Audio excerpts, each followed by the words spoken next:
Good morning, everyone. I almost said good evening. I'd like to call to order this meeting of the school committee for May 7th at 9:30 a.m. at Parkhurst School. This morning, we are going to have public comment. We're going to forego our student report this morning since it's a daytime meeting and they're not able to be with us. We have some new job descriptions to discuss for the middle school, the late night overnight trip to DC to also discuss, and a personnel update. We have some action items on open enrollment, and then some vote to accept some donations for the music department from the Morocco Parent Association and from the John and Mary Murphy Foundation for McCall activities. A chair report, a superintendent report, and then our future agenda items at the end. So I guess this morning we will start with public comment. For a public comment, just a reminder that we ask people here for public comment to keep their comments brief to about 3 minutes, to address topics on the agenda or within the scope of school committee. And we just remind you that it's a discussion, not a debate, and it's an opportunity to present your opinion to us. And if there's more than one person here on the same topic, if you just come up together.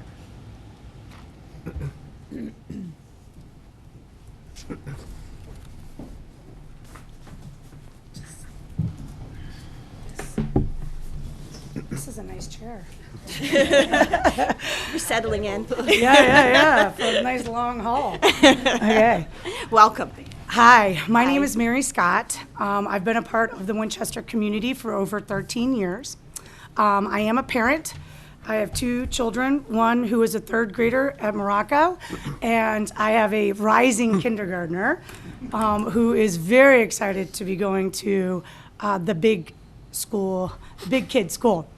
I'm also a board member at Kids Corner, and I'm here today because I wanted to connect with you guys about a recent school committee meeting that you guys had where an RFP for a school-based wrapped around care was discussed, and it was noted that Kids Corner did not apply. I just wanted to make sure that I clarified some things with you guys around that if we had known about the RFP, we would have most definitely submitted a proposal. This is exactly the type of opportunity that aligns with our organization's mission and our strategic plan. We have served the Winchester community as a nonprofit organization for over 35 years. And we have built a reputation for providing the highest quality of out-of-school programming. And we know this because we have a wait list of over 300 children. We have daily inquiries about our availability, and our strategic plan is focused on enhancing and broadening our organization to reach out to many families within Winchester. Historically, we have been a center-based program. Space restrictions limit that to a point, and we have started experimenting with the school-based program, including the before-school program at Ambrose last year. We understand that the RFP process has already been started and that the deadline has passed, but we wanted to clarify some things so that there were no misunderstandings and we're all on the same page. We were told in July of 2018 that we were not needed to run the Ambrose before school program since the WinRec was going to be taking over all of the wraparound care at all of the schools. We would still be trying to make it work this year if we had been needed or had asked to continue. It was not that we did not want to do it, not us, and the enrollment, or that the enrollment was low, or it was a question of staffing. Kids Corner feels strongly that we have, and we could have, and would still be working to staff, finance, and deliver a high-quality, school-based program. So if the need would arise and we would be asked to run it, we would most definitely be able to do that. We remain committed to our longstanding relationship with the Winchester Public Schools, and we are exploring the opportunity to partnership with you guys regardless of the outcome of the RFP, RFP process. We really wanted to make sure that we continue to build our relationship with the school committee, with the superintendent, and with the public. the community. We would like to make sure that we are considered for future opportunities and as well as other ways to be involved with the community. Please give us the opportunity to help and participate, as we have been a part of the Winchester community, like I said, for over 35 years. And we would like to continue to build this relationship and to avoid any misunderstandings in the future. Please let us be a part of the community with you. Thank you. Thank you. We appreciate you sharing that with us. No, thank you for allowing me. Okay. We're just going to jump ahead, Mr. Tully, and take you next for the overnight trip. Yeah, So we can get back to class. exactly. They're probably thrilled I'm here. That's not true. You should walk back to class, though, so you can enjoy the weather. All right. So we're here for our annual presentation to ask for permission to run the McCall 8th grade trip to Washington. I've been teaching here, there, as I've had some of the members of this committee in class for more than a few years. Some of the people who are here have been on the trip. We're proposing that it would be next March 23rd to March 23rd to March 27th. We leave early on Monday morning, about 5 a.m., and we return, depending on East Coast traffic, we return late Friday night. We would once again use World Strides, who we've used the last few years. They are the largest provider of this type of service in the Washington area. This year, we stayed for the first time at the Dulles Hilton Airport, and it was wonderful. They were very cooperative. We would probably stay there again. As of now, that's the plan. We put 4 students to a room, 2 per queen-size bed. The cost of the trip is $1,147. It requires a $99 non-refundable deposit. But because we are such a big group, we are World Stride's largest customer. There are 372 kids in the 8th grade this year. We took 359. So there were only 13 kids who chose not to go. If we put 4 kids to a room, 359, that's 90 hotel rooms for the kids and 30 hotel rooms for the chaperones.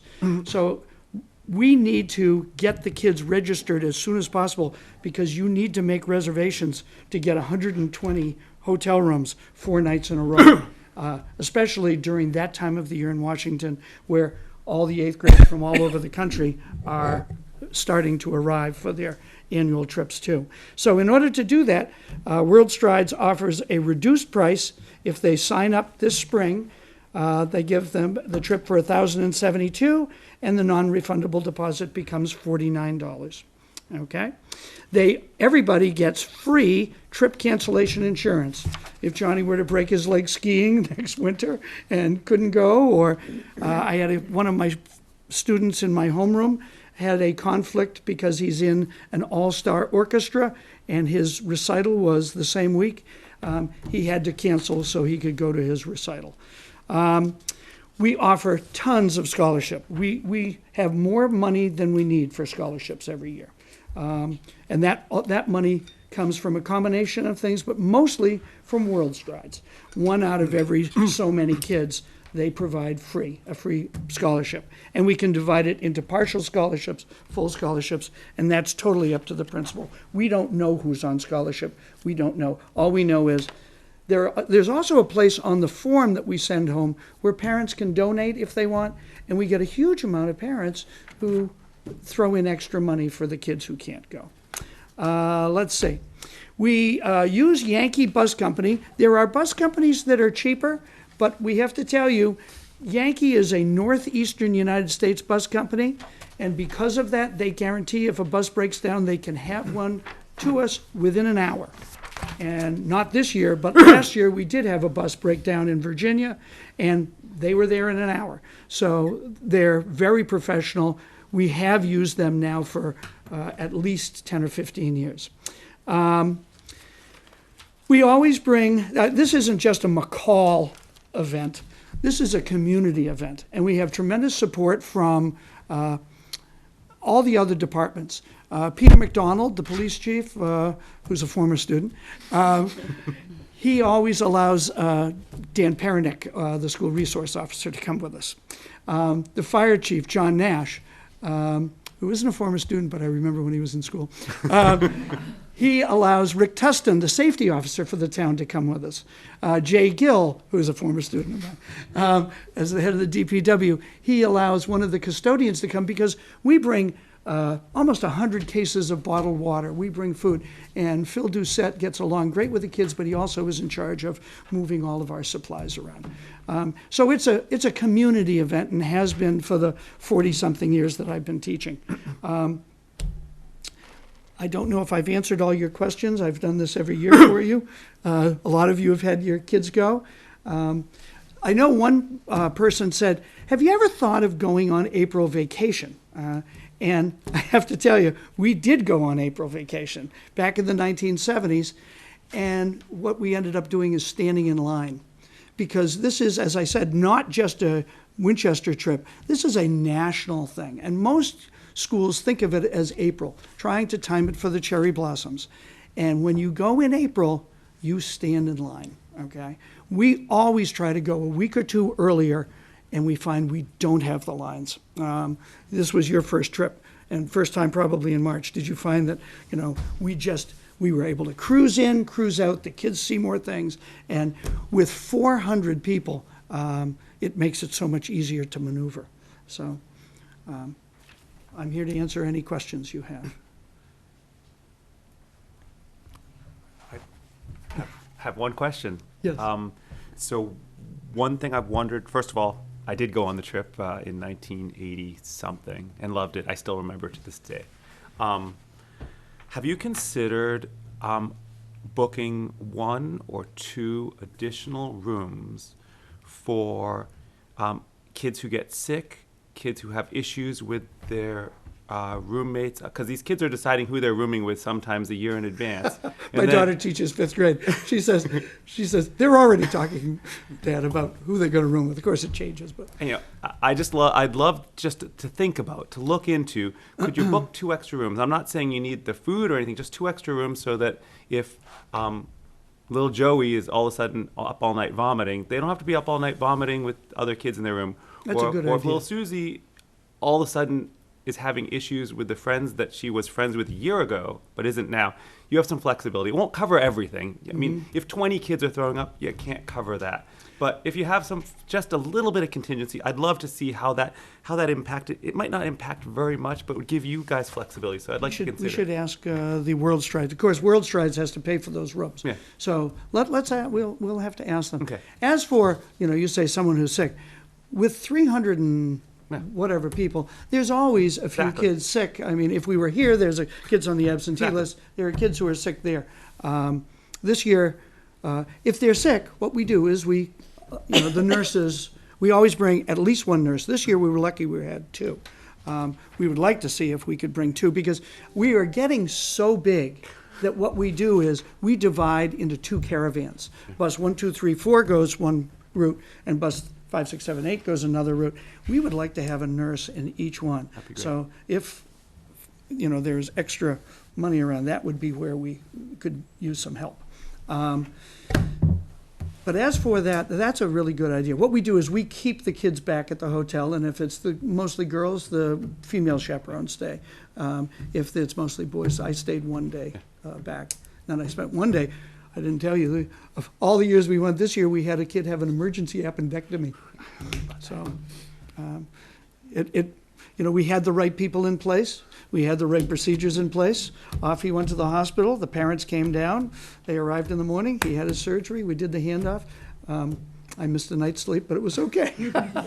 Thank you for doing that. Yeah. Just something to think about. I mean, Yeah. I love contingencies with 400 kids. It's like a whole school. It's like a whole elementary school going that is. many. And so obviously you're going to have kids sick. You're going to have issues. And As I've said in the past, it's not, hey, let's throw the kids in the car and go to the Cape for the weekend.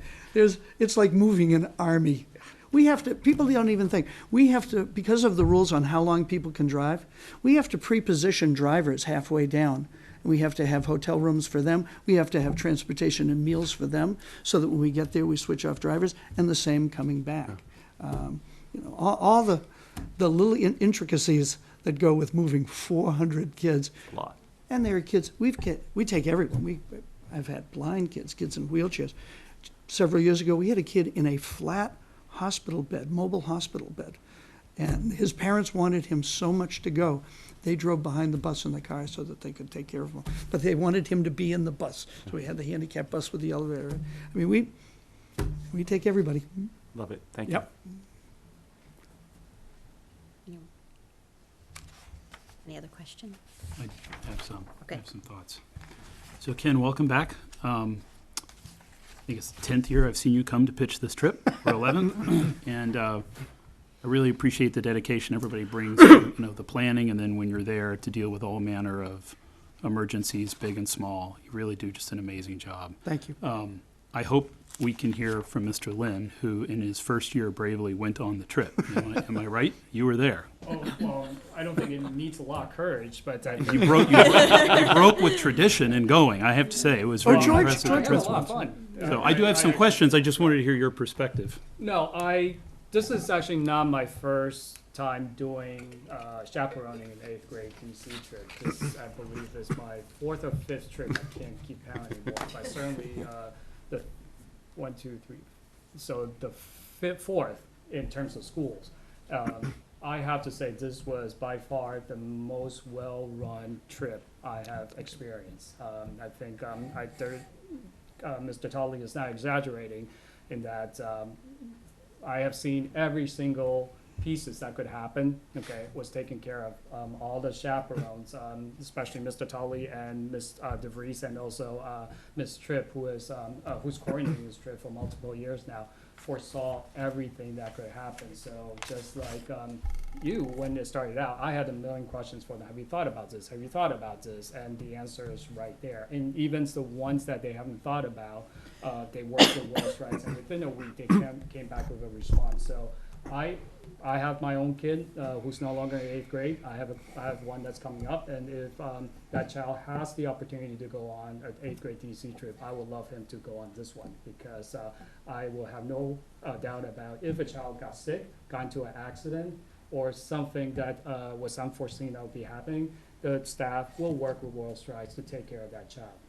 So I have no doubt whatsoever. Again, this was, in my opinion, in my experience, the most well-run trip that I experienced. And again, I had a lot of fun myself.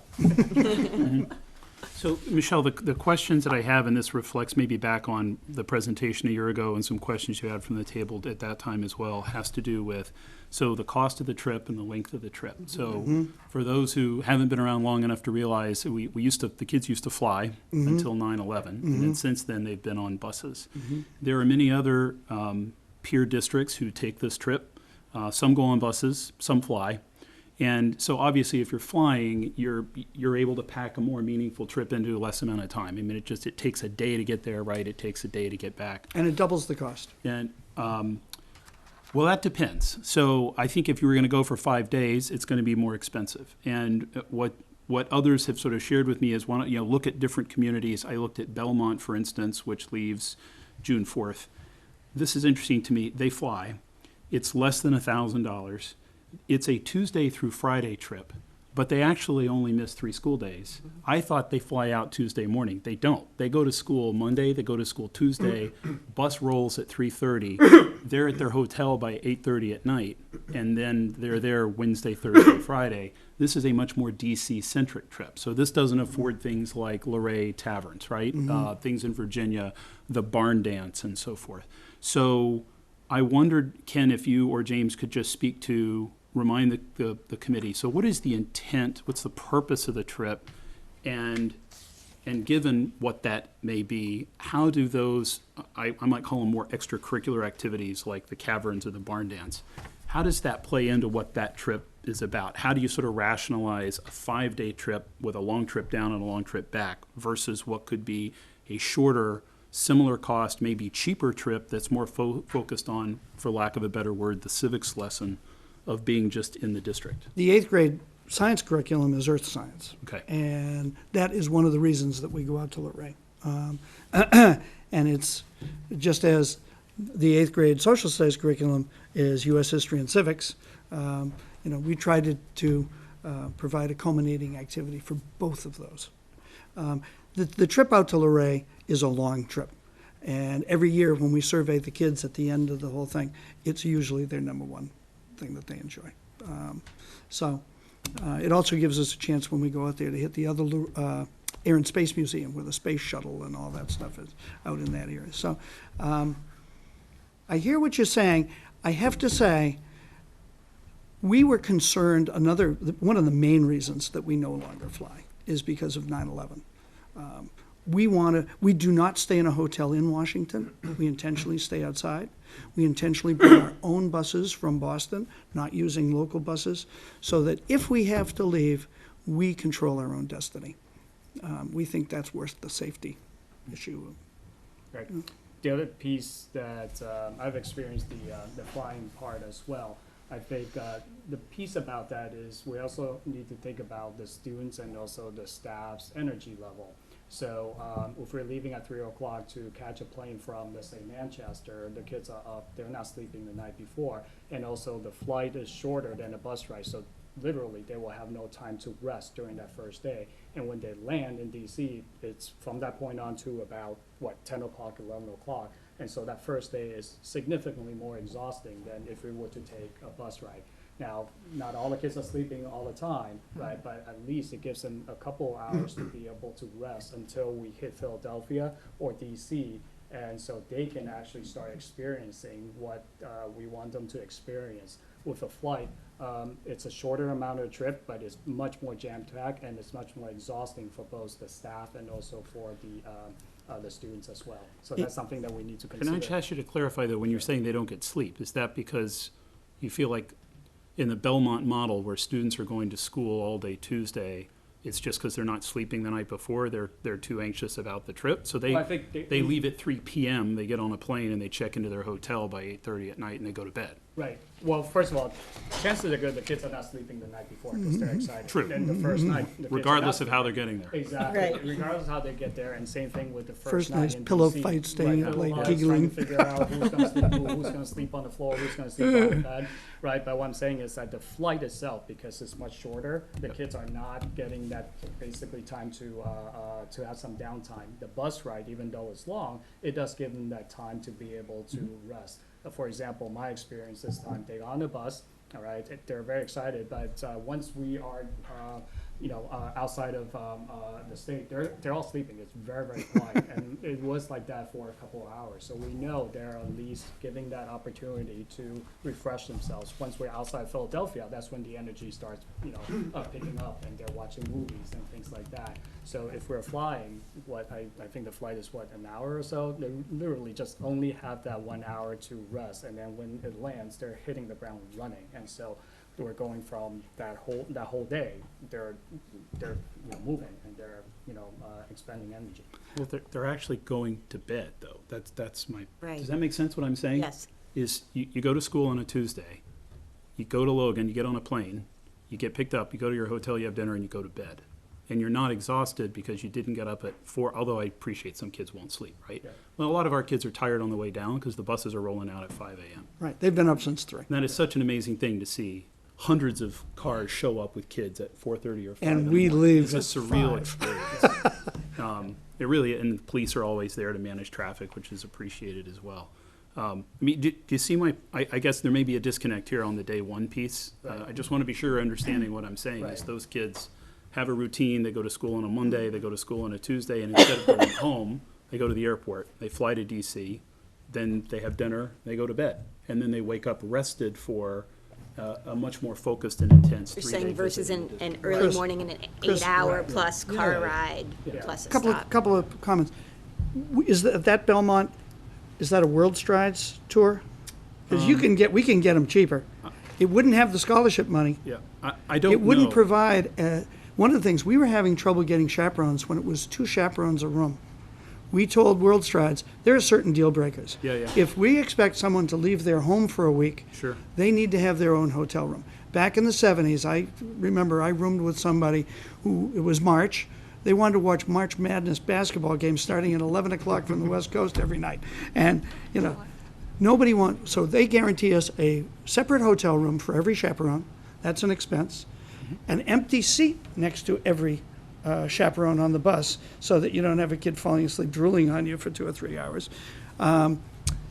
So there are, is that scholarship money, 1 out of every 15 in there? So, that number may sound good. Do they take everybody? So some districts are pretty transparent that they use, for instance, EF, and I know Grace has used EF for other Yes. trips, right, Yep. in the past. Belmont in particular just isn't advertising who they're using, and I didn't go in and inquire. By the way, before I forget, I totally second Brian's comment about the extra rooms. Kids do get sick, you have various crises. It's just a matter of Winchester is the client or the customer saying, this is what we expect. It's X number of kids plus, pick a number, so you have that sort of flexibility. I thought this was worth raising because the questions have come up before, I think particularly with the realization that once upon a time we flew, and an event kind of triggered that change. And then I think particularly coupled with this idea of losing out on the instructional day at McCall. So I had always assumed communities that fly and do it over 4 days are leaving early in the morning, kind of like we do. Right. So I thought, well, if they only have 1 day of school, in fact, some do it with 2. So there's maybe a values question here too, which is, and I don't want to lose sight of this, I totally support the trip. I like that our kids go. I thought because there continue to be some questions about the means and methods, right, how we get there and the length of the trip, this would be a good time to ask. I guess I just want to kind of come back to the question, the intent of the trip. You talked about the earth sciences piece, right? Could you maybe talk about what happens inside the Beltway? And There's one other while thing you're that we there? would miss. As the history teacher who's been teaching about the Declaration of Independence and the Constitutional Convention, and I'm saying, and when we go in Independence Hall in Philadelphia, Philadelphia was the first capital. That's where a lot of the stuff that I talk about in the history class happens. And to take the walking tour and go into, stand in the room where they wrote the Declaration of Independence and look at the chair with the sun on it and have the park ranger talk about Ben Franklin asking, he hopes that sun is rising and not setting, it just, And you're not doing that if you're flying. That's your you're point. not doing that if you're flying. You're not doing Luray. You're not giving that kids that barn experience, which, there is a social piece. They love that barn experience. There's a DJ there. They have a cook, they have a barbecue. There's basketball courts and there's a field for them to run and play Frisbee. After they've all week been standing around listening to tour guides, they get out with their friends and they run and we also make it a cell-free night. They have to leave their cell phones in the bus. So no one's worried about a picture being taken of them and an inappropriate thing. They can dance and not worry. They can laugh with their friends. They talk with each other. That's a great piece. We used to do it on the cherry blossom boat that went up and down the Potomac to give them a dance. And then we started having trouble because it wasn't as handicapped accessible. So now we've switched to the barn, and the barn is just great for everybody. Do you feel like it was just a fluke this year that 3 of the 8 buses never made it to the barn dance?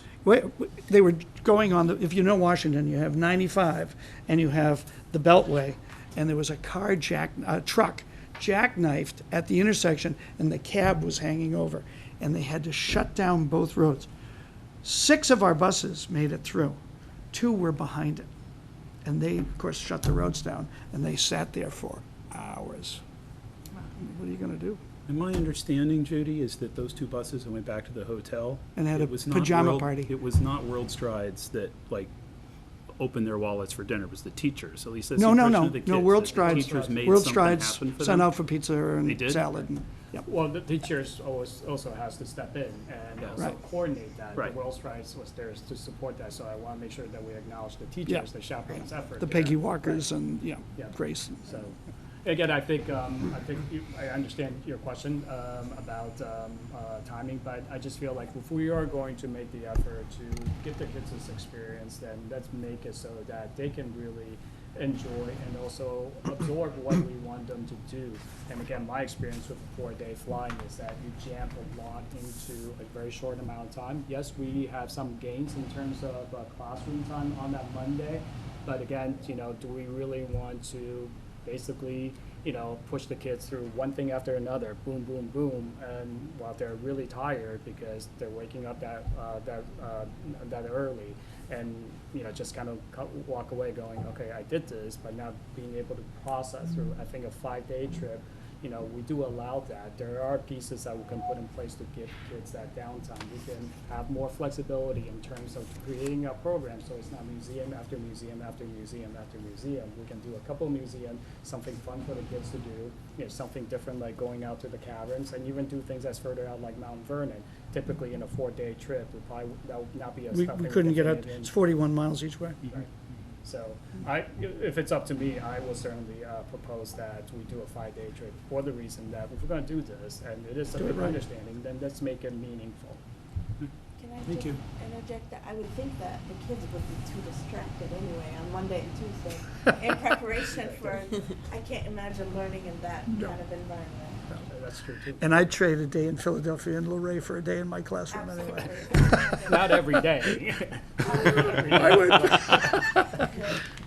Just one brief question. I'm assuming, and I hope, I just want an indication that the administration, central office have kind of come together, looked at the surveys of the students and the teachers and the chaperones, and continually evaluates the benefits, curriculum-wise, social, emotional-wise, that this trip does or doesn't bring, and continues to evaluate that. Yep, we absolutely do. I think we always, at the end of the trip, we always meet together as a group to process through things like what went well, what didn't do well. And we also do talk about, the relevancy of this trip. And at the end of the day, it is an educational trip, even though, there are pieces, social emotional pieces that's at play as well. So we do sit down every single year after the trip is over to think about that. Would you change anything, since now you've gone? Would I change anything? Not that you have to, but Right. that's part of the discussion. Actually, I think there are little tweaks. I think we're talking about that already. And again, these are all logistical pieces. For example, we'll like to have a little bit more time at Philadelphia. So we're thinking about, do we get to Philadelphia, spend the time to have lunch, and then waste some of the, I shouldn't say waste, but use that time instead of touring, and then basically shorten the Philadelphia time. And this year, I think we're thinking about just having the kids eat lunch on the bus, right, so that once we get to Philadelphia, we have that additional 45 minutes or so for visiting the sites. The other piece is also when we get to Philadelphia, the food wasn't that great anyways. We're thinking cheesesteak, but no, it's something else. So we didn't No really Pats. get that. Right, we didn't get that Philadelphia, lunch. We can have lunch anywhere. So why don't we just do it on the bus and, use that time for what the trip is intended to do? Yeah. Is there follow-up with this? You mentioned that the teachers and staff have some discussion after following the trip. Is there follow-up with the students, or do they do some sort of presentation or anything about their experiences? On our team, and I think actually on all the teams now, I have them write reflective essays, and then we break into groups. And there are kids who stay behind, so I break them down into groups. The first part of the period, they write their essays on what did they like most, what did they like least, and then we put them in group. And I'm trying to make sure if there are enough kids who stayed behind that they share what they did with the other kids and what they liked, and So, and then I have all that information that I can share with everybody else. Yes, I have a few. I just have a question about the chaperones. So 22 staff members. 27. 27 staff members were taken out of the middle school for that week. Are we? No, there's also a policeman, a fireman. Okay, so this just says 22 chaperones. Is that About from that many staff teachers, members? probably, 20. Teachers. As our middle school population grows and our teachers change over the years, are we finding it any more difficult to find staff members that are interested in going, that are willing to go, That don't have small children. is that what I don't would have say. small children? Yes. Yes, and this is why Mr. Tolley's comment about making sure that we take care of the chaperones is really important. that we had to be able to acknowledge the fact that regardless of what we provide for the chaperones, like a single room or a seat without a kid sitting next to you, that they are working 24 hours. Right, the amount of sleep they got is minimal, and they're doing this because they truly believe this is something that's important, and they truly want to be with kids. So yes, we're asking a lot out of the kids. Are we having more and more difficulties? I think every year, it depends on the year, it depends on the availability of the staff. But yes, we do have a population of teachers that even though they want to, and even though they support it and also sees the value of it, just can't because of their home lives. And so this is why we have to continue to listen to pieces where that's preventing them from going and make the adjustments that we are able to adjust. Obviously, we can't say, okay, I'm going to take care of your kids, right? Right. But there are pieces that we listen to, teachers' feedback, or their concerns that we can fix, and we will do that. The answer to that is yes, but I think we have always managed to be able to find chaperones, and sometimes it does take some arm twisting, and we plan for that. We always plan for, if we need this many, we're asking for, if we know number-wise we need 25, we're asking for if there are people that are willing to serve as backups. And I guess I piggyback on Mr. Nixon's question then. Have you considered a shorter trip, and might it be easier to find chaperones who would be more likely to go if we had to do a shorter trip? It's not the length of the trip. We had 3 of our regular chaperones the last week to 10 days all have to unfortunately drop out because each of them's parents went into the hospital. Right. Yeah, 3. So then that's what our little scrambling around. And Right. so many teachers are young and they have young kids that they can't leave for the week. It's the old. Well, dudes right, like me. that's 3 days what might you're be, saying. right, and No, easier. I don't think that is Yeah. going to be a deal breaker. It's Right. either they have responsibilities at home or they're old dudes like me. And I also heard you say that you take feedback, and clearly you're extremely reflective about this trip, coming back from it. And I wanted to follow up also on Mrs. Marchand's question. When you come back, do you do parent surveys, student surveys, and staff surveys to find out about what works well for the kids and parents? We do staff and students, we don't do parents. They don't go. The people that are paying? Yeah, but they don't However, the go. people that are paying, you don't survey? No, we haven't. And I guess I'm curious to know that because as this is tied to the curriculum and as costs have also risen in the last 10 years, the cost of the trip continues to go up a little bit each year. And essentially, as a school committee member, I see it as asking our parents to pay a $1,000 fee in their 8th grade year.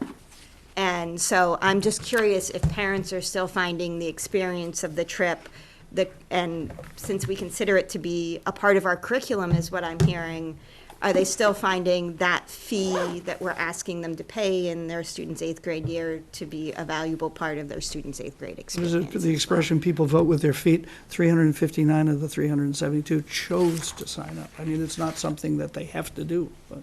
They may feel obligated to, if we're And we have extending it as so part much. of the curriculum. Anyone who applies for scholarship money, we have so much scholarship money from World Strides and from the parents. We don't go through it every year.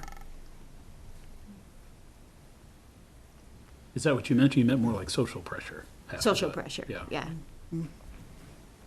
And then my last question has to do with actually just the social emotional. So in looking at how you review the trip, have you ever looked at how the students' experience of the trip and the social emotional pressures around room selection and how that's done and when that's done? And I know, Mr. Lin, I'm looking to you because you might have experience in other schools and other districts that might do it differently than we do it.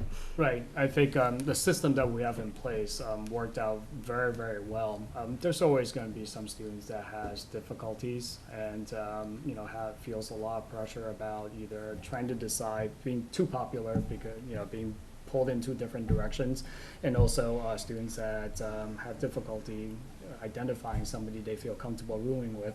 The process that we have put in place worked out very, very well, and it is indeed a team effort. We have the counselors that's involved. And like Mr. Tully said, most of the kids coming into 8th grade, if not before, are already processing this. And so chances are good at the beginning of school year, the moment that they're in, we already know who are some of the students that might struggle with this. And so we're proactively trying to think of ways when this comes up, when we actually ask them to determine how to find roommates, that we're already identifying who are the kids that might have difficulty with this. We know what some of the struggles they're thinking about, and we're working with them and the families to try to resolve that. And so the system that we have in place compared to the others, again, I'm not saying one is better than the other, but it seems to be working very well. And so I would say let's continue. I haven't seen any of that part of the process that I feel like needs to be tweaked or changed.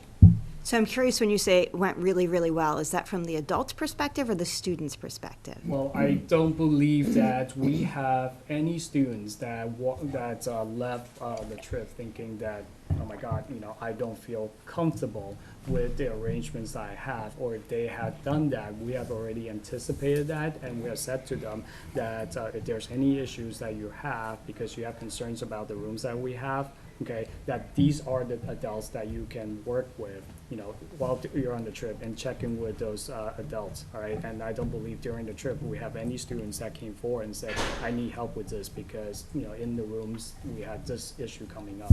Okay, thank you. Okay.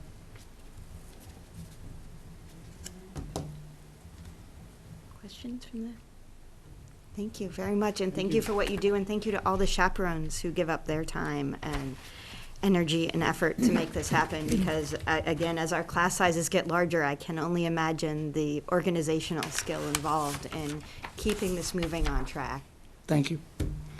Thank you. As I said, it's like moving an army. Yeah. Thank you very much. Great. And then, Mr. Lynn, are you going to stay with us? Stay here. Would you like to tell us about the new job descriptions that you Sure. have? Well, both positions, the team leader positions and the curriculum leaders positions are important positions. We run a very big school, and it's not something that 3 administrators can handle on their own. We need feedback. We need connections to the teachers. And my understanding was there's really no curriculum leader job description and team leader position on job description on file. And in order to be fair, we're asking people that assume this position to do a difficult job. We have to be clear with them what is it that we're expecting that they do, so there's no confusion about if Mr. Lin or Mr. Shia, Ms. Lavoy ask you to do X, Y, and Z, or a director asks you to do X, Y, and Z. There's no confusion about what's expected of me. Or when teachers apply for this position, there's no ambiguity about what is expected of me. They do this willingly, and they also come forward and say, I'm ready for this job, or I'm ready for this job, but I need help with X, Y, and Z, and we can help them with that. And so I think that's really the purpose of making sure that we have a job description for these 2 very important positions. And so when crafting the job description, I'm thinking about the word leader, all right? And I know in the past, because there's ambiguity about what is it that I expect to do, I have some curriculum leaders, team leaders, that actually takes on the leadership role. And in my opinion, leadership role means that understanding where you want to take your department, understanding, the needs of the school, not just pockets of teachers, understanding that we sometimes need to negotiate. We need to build consensus, right? And without articulating that, we have some people that assume the position thinking that I'm here to manage a group of teachers. So for example, there's some curriculum leader sees their position as I'm managing the department, I'm managing the budget, the amount of money that's given to me, I'm managing the resources that I have. So for example, the first one I'll talk about, the curriculum leader, what I added in, what I'm proposing, and which I will communicate with everybody who is willing to assume this position, is that we have to think about the department goal, and also how does it align to the school goal, and also the entire district goal. Again, we don't want multiple departments doing separate things. So if we feel like incorporating social emotional learning is important, then everybody needs to be working towards that. And the curriculum leader is leading that effort, right? And yes, managing a budget is a very important part of their job. Ordering supplies is an important part of that job, but we have to make sure that the curriculum leaders understand whatever you do in terms of the budget and acquiring resources is aligned to your department goal, which is aligned to the school goal and the district goal. So again, I'm looking for somebody that is truly willing to take on a leadership role. Okay, same thing with team leaders. We are a very big school. We have multiple teams, and multiple teams, even the same grade level teams, they have different needs and different interests. So a team that is located upstairs on the 3rd floor have different needs and interests as opposed to the 6th grade team that's now in the new wing. All right, and yes, they have different experiences, their needs are different, and we need a leader to articulate those to the building leadership team. But I also need somebody who will function as the leader, meaning that my mind is not just thinking my own interests, because we are not a group of separate tribes. We're one organization that should be moving in one direction. So I'm looking for somebody that will come to building leadership meeting, not just advocating for their team's needs, but also be able to work with the entire team leaders and the administrators to build consensus. We're not always going to get what we want, okay, but we also need to make sure that our voices are heard, and also we need to make sure that despite that, we're working towards something that is of a greater good. And so that's how I define the team leader position, and that's what I'm looking for. And so again, anybody who is interested in applying knows what the expectations are when they step into this role. So if I could jump in, Michelle. So these are all stipended positions. These are all full-time teachers holding either the curriculum leader role and the team leader role. Can you just remind me the curriculum leaders, which content areas have curriculum leaders? Math, English, social studies, and also science. And this year, for the first year, world language is, also has a curriculum leader role as well. So 5.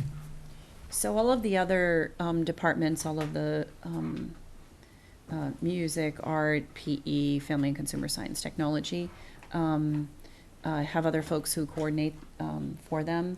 There are 6 through 12 directors for all of the core content areas, but they have, as you might imagine, between middle school and high school, lots and lots of folks to coordinate. So if you are a science teacher, you still have a 6 through 12 director, but you also have a curriculum leader who just focuses specifically on middle school science. And you might remember that we added in recent years a K-5 literacy director who helps at the elementary level. You just approved job descriptions for the science and technology engineering coordinator for K-5, the math coordinator for K-5.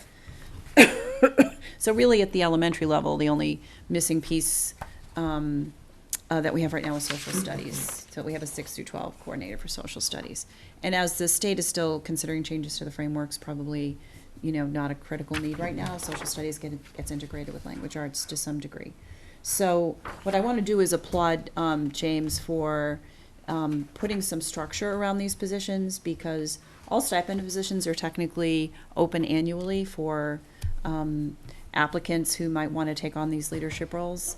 But in the absence of a job description, people fall into patterns and think, my job as the curriculum leader is just to order the supplies or work with the director to ensure that we have minimal coordination, sort of logistical things, instead of truly growing leaders in the district, which is what we're trying to do. So this is just a first read today, and I think what we'd like is your questions and feedback, and then James will come back with a final description for the next meeting, at which we'll have, I think, also school improvement plans. So am I clear in understanding these are not new positions that we're adding to the budget, but these are just These things are already we're adding budgeted. structure around? It's a very small stipend that the coordinators and the team leaders get. And middle school, the middle school model really does require team leaders to ensure that all of the teachers of a certain group of students are working together and pulling the oars in the same direction, so that students have kind of a unified experience and that they're supported, and that They are known very well by their teachers. In the absence of a team structure, it's really just a junior high. Can just a clarification. So the team leader is grade level based, Yes. and then you have the curriculum leader, then you have the directors who all work together with the teachers and the administrators. So this is kind of like is that how? Right, and so the directors have supervision and evaluation responsibilities.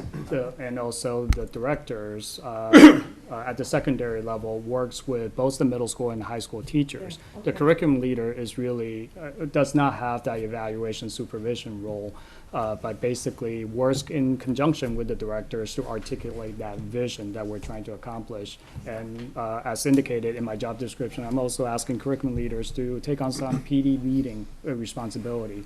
For example, we're going to be embarking on some things that some teacher has never thought about before. For example, social emotional learning. How do we integrate into our math curriculum?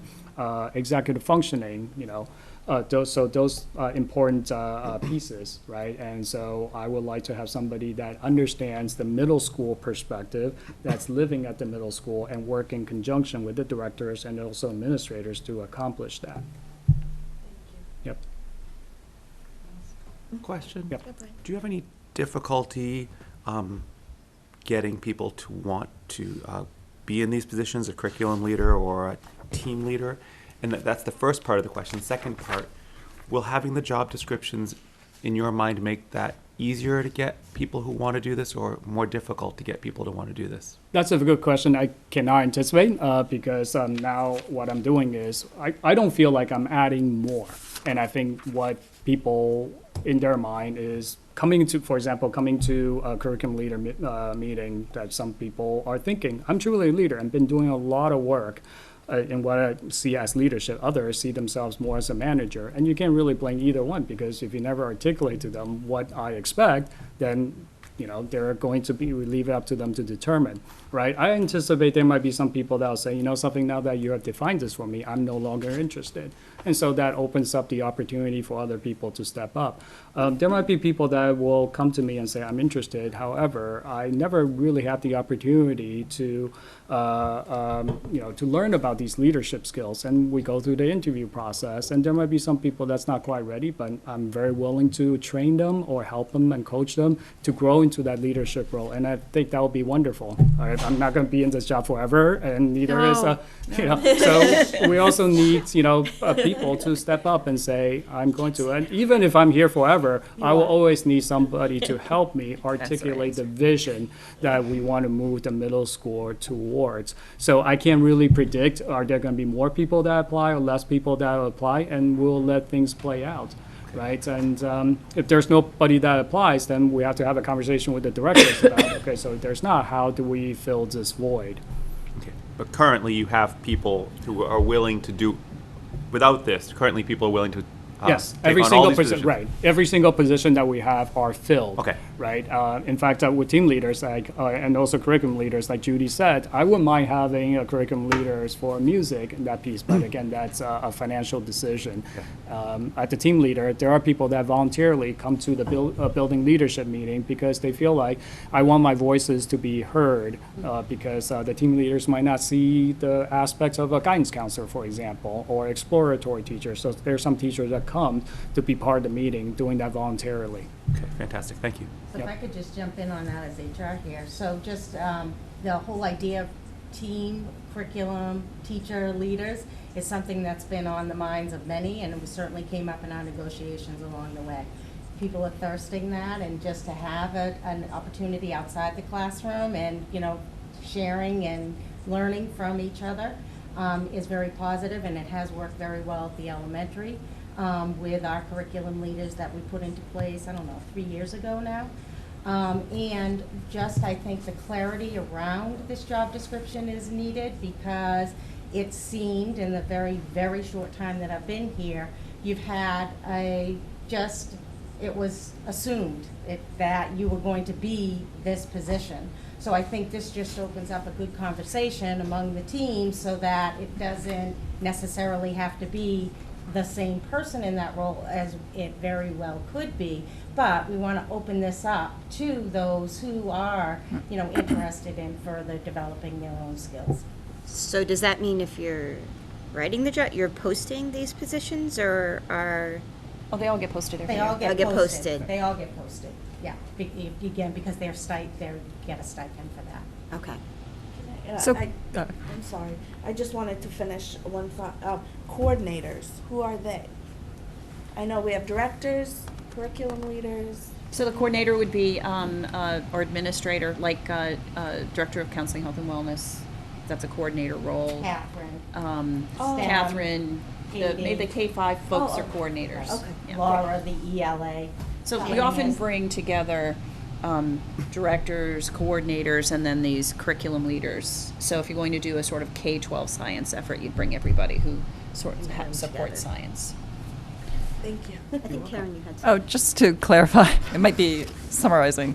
So you currently have 5 curriculum leaders in place for We the have- core subjects? And Correct. We have 5 curriculum leader Okay. positions. Some of them are Positions. split among 2 people. split. So, for okay. example, the ELA curriculum coordinator is shared by Ms. Plosky and Ms. Thompson. So they alternate coming to meetings, and also they split up their responsibilities. So again, I think this is why we need this. So we are clear about Yeah. what responsibility are you splitting up if you decide to Right. be co-leaders. Right.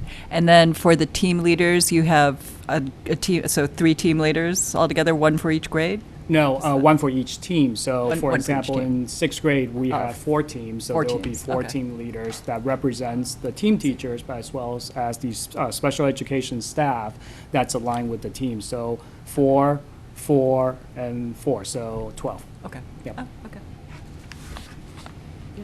So, Laura, you made the comment about curriculum leaders and maybe 3 years. My sense is, my high school senior when he was in 6th grade, we had curriculum leaders, but we didn't have one for world language. So I think the position goes back at least 6 years, maybe longer. But for the elementary, those are due. So we have Oh, a I see what you're curriculum saying. leader for each grade level Got across it. the district and a STEM at each school. I got it. Thank you for clarifying. So I have two questions. James, do either positions require administrative support? What, can you clarify that, or what do you? It means clerical. Clerical support, and I'm asking because we have language in our CBA about assignments of responsibilities for clerical support and who can do that and who can't, and it's seen more like administrators seek that kind of support. So broadly, do either of these positions require that kind of support, and if so, is that something you would facilitate? Right, so you meaning needing admin assistant, Yeah. Right. typing, that sort of stuff? The answer is no. Most of them require, they might need some sort of skill set, for example, budgeting, right? So understanding how to use Excel, a spreadsheet would be helpful, but they really do have, the amount of tasks that's given to them, I think is manageable. Without additional support, meaning an admin assistant. Sometimes team leaders, for example, I would say no. They will need, if they need help, they typically will come to us. For example, if we were to say to them, all right, one of the things that they do is organizing field trips. So therefore, if you need some sort of accounting, all right, and they say this is a much bigger field trip than before, we will say, okay, so I'm going to ask one of the admin assistants to help you with that, to, for example, make sure that you take all the money that comes in, count to see if we collected exactly the amount that you think it is. We might ask them to take a look at, the field trip forms. Have you, collected every single one of them? Most of the time, the team leaders are very good about letting me know if they need that sort of support. Okay. And then my other question has to do with placement of how we assign students on teams. Yep. Do either of these 2 positions play a role in team assignment, either currently and/or, in your mind, should they? And if either one of those have a role, what is that role? Right. And to be fair, I'm asking because historically, there's been a perception that the curriculum leaders at McCall have a role in team placement, and because not every subject is represented by a curriculum leader, as Judy was just saying, that some teachers feel others maybe have a greater voice than they do, and what's really missing is just the understanding of how the sausage is made to begin with. I mean, how does that process happen, and what role should they or do they play? Right. Currently, the curriculum leaders has no role in team placement. I think they're, like the title suggests, their focus is on curriculum, facilitating the curriculum being aligned to our objectives. Which is why I'm asking, because I don't see anything in there about team placement. So, and my expectation about curriculum leader is that they don't. Not that they can't. It's just not, in my opinion, part of the responsibility. But the team leaders do, in terms of facilitating that conversation. So the process that we're doing in terms of team placement is that the administrators, mostly my assistant principal, first, we do a couple of rounds. That the first round is mostly about just randomly taking all these kids' names that's divided into the X amount of teams that we have. Then what we do is we go back to each team, okay, and the team leaders facilitate that. This is what the draft looks like. So for example, Olympian teams, next year, these are the kids. So we go back to the 6th grade team leaders and say, take a look at this. Do you see any conflicts here? Are there kids that, for example, have experienced bullying? Are they placed in, the same classes? Do you anticipate that there are students that might not work well with this group of kids?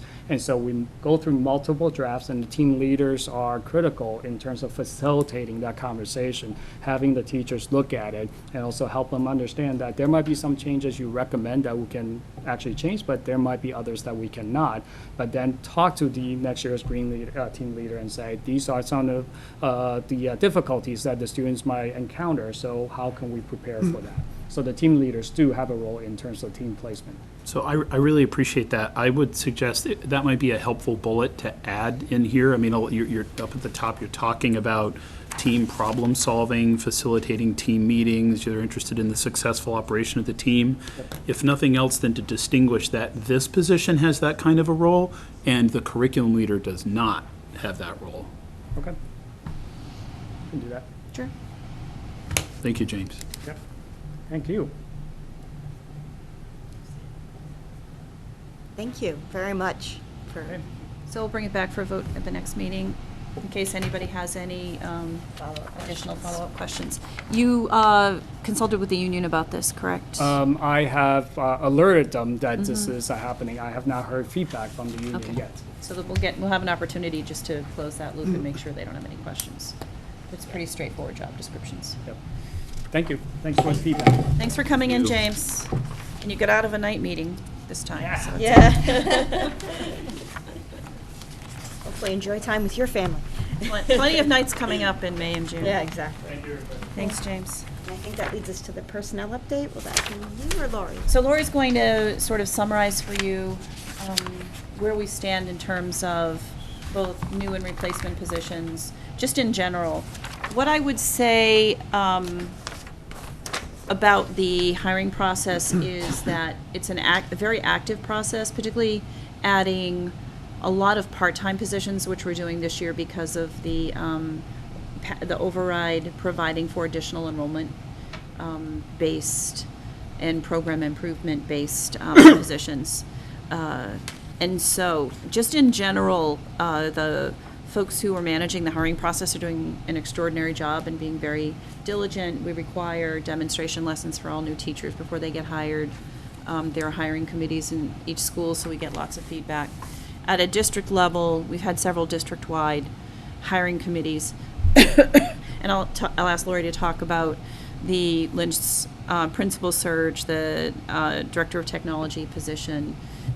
Special education is hiring a new ABA, applied behavior analyst, and a replacement one for someone who is staying home after a maternity leave.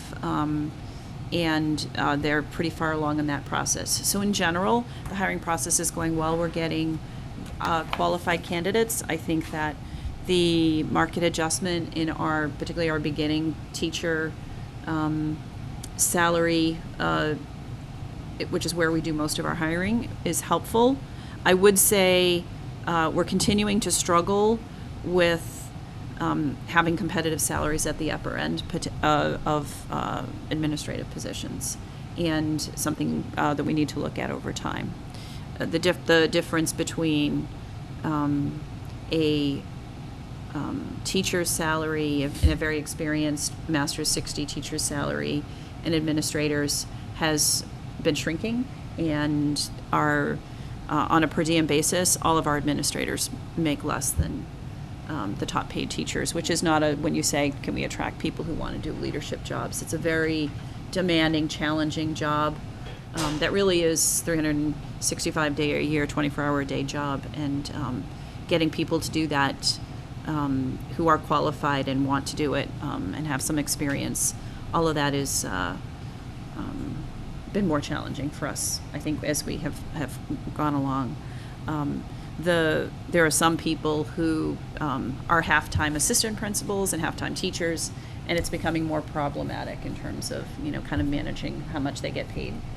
And so that's sort of the big picture in terms of personnel. I'll ask Lori to talk about our current searches and our positions and any other surprises in the area of personnel. So I'd like to echo what Judy's saying. The hiring teams have been very active and across the schools and district, and it's been a lot of fun actually to be on these committees. And I've had the opportunity for the district level positions that we were added because of the override.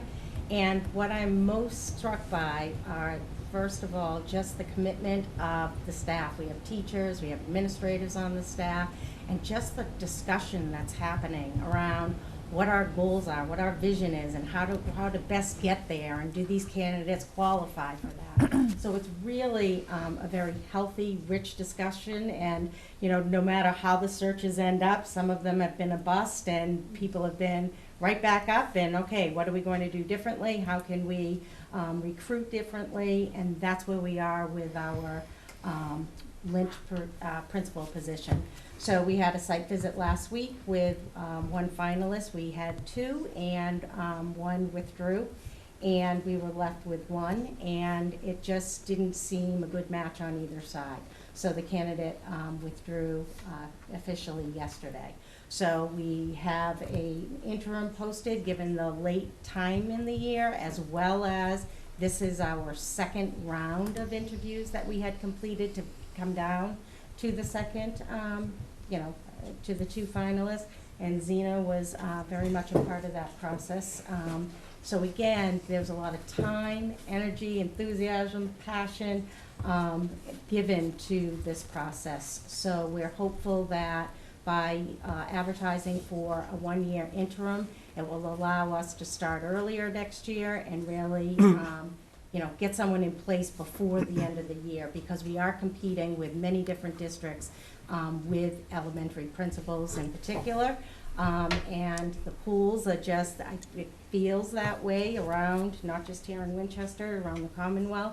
Why are people not going into leadership? And then as Judy, spoke about the salaries, certainly we need to be able to compete with that.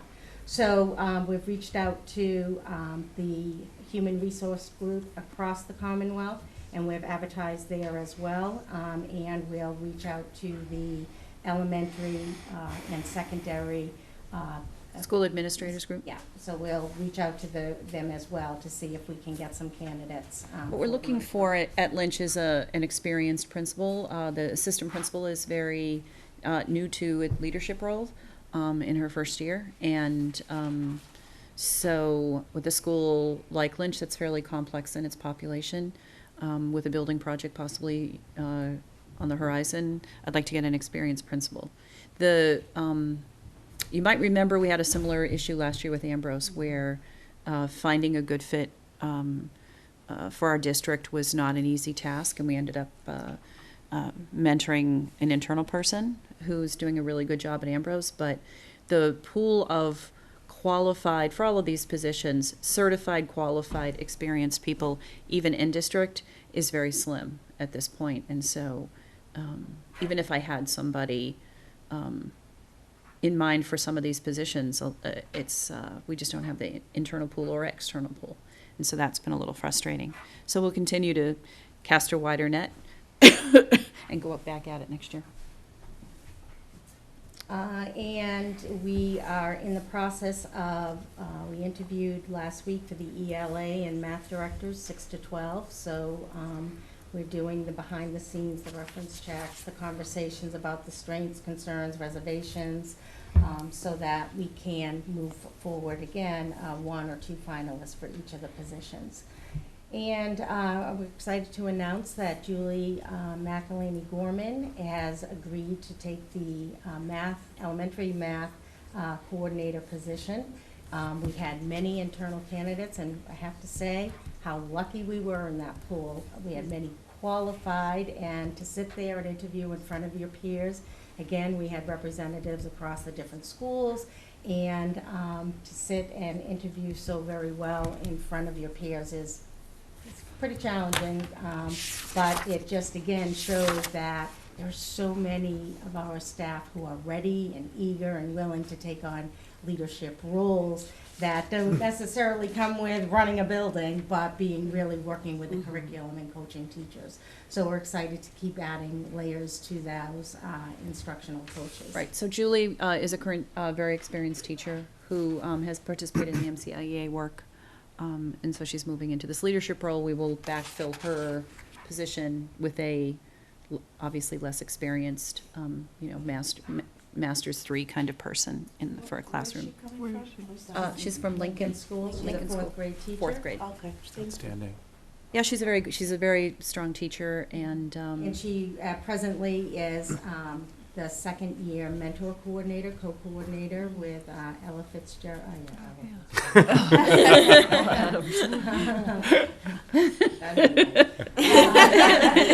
And she's done wonderful things there. So she's excited. We're excited to be welcoming her. So she's a 612 director.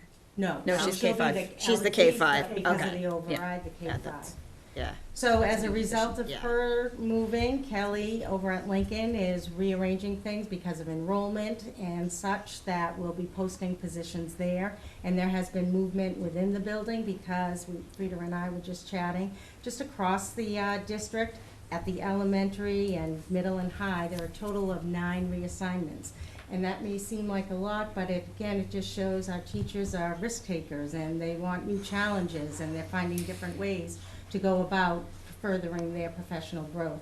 So we have some people moving from grade 5 going to 1 or vice versa, and we have some world language teachers going from Spanish over to Italian. So it's all of these different opportunities that staff are taking full advantage of, and we're excited by what that will look like for our students next year. So we'll be posting for those positions. We did have 10 resignations, and you always ask why. I will say most of them are because of relocation outside of the state. And there are a few, so I'll leave it at that. And then we also have 7 parental leaves for next year, and the majority of those are full-year leaves, so we are advertising for long-term subs for the full year, which is more enticing and easier to get, and you get someone who's invested and can participate in all of the PD, will be assigned a mentor, so it really works well for us as well, and of course for our students. Judy hit on the process, and I just, again, there's a lot of time and energy that goes into hiring a candidate, and that's before they even sign the contract. So we do appreciate the hard work of the many committee members, the teachers who are allowing these visitors, these candidates to come in and do lessons in their classrooms so that we get a better understanding of who they are, and just going out looking for, talking to different people about the particular candidates. And then they come here, they meet with Judy and myself, and from there, we move them right into the mentor program. And we've really been talking as a leadership team about what are the qualities we're looking for in mentors, so that again, we can achieve those goals that we have in our mission. So I think that's So it. the technology director position, which you approved the job description, we did some screening interviews and then had a full interview team that included Matt from the town technology department. I think he's a department of 1. And we thought we found a good candidate, but he wasn't local, and it worked out for his family that he couldn't relocate. So I was excited about bringing him forward as a finalist, but He's not been able to do that, so we're going to reopen that search. There are a number of technology director positions open in local districts, and so we're really competing with a number of other districts for that position, but we'll continue to try to find the right person. We did find a great person for Ambrose assistant principal. It's someone who wants to work part-time due to her family situation, and so that person's coming on board.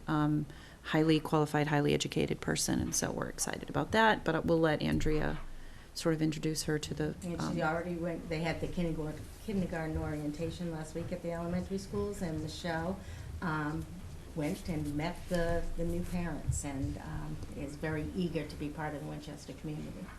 There are 56 students who've registered for 6th grade Mandarin, so we'll be hiring a .4 Mandarin teacher. So that's very exciting, and I'm hopeful that once the program gets well established and we have a great teacher, that we'll continue to add 2 or 3 sections a year for the new incoming 6th graders and as the students move up. So that is exciting.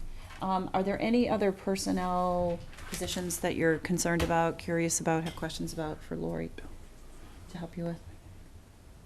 I have a question.